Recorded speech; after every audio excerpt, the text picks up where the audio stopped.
There's a new anime out called The Duel of a Damsel Conquers the Dragon Emperor. This is a fairly new anime with only 2 episodes out. A lot of people love the first episode and how it started.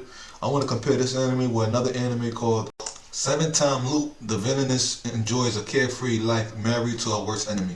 This anime already finished its first season with 12 episodes. And when I watched Duel Over Damsel, I just really remember this show very strongly.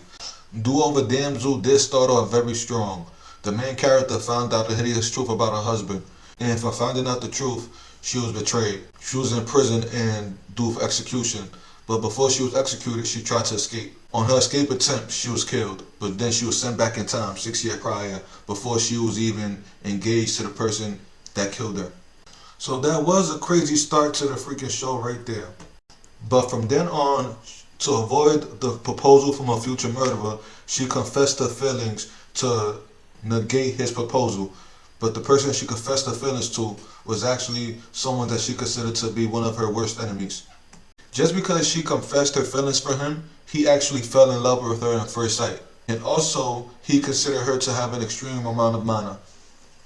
But now that brings me back to Seven Time Loop, which is a great show and started off a little bit similar. It starts off with one man, which looks like he's attacking a castle full of armed soldiers.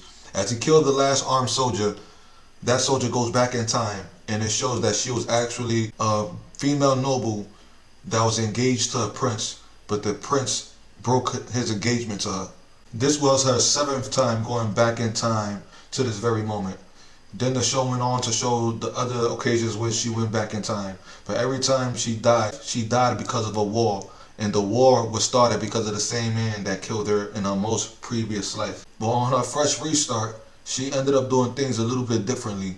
And due to it, ended up making the person that killed her fall in love with her instead.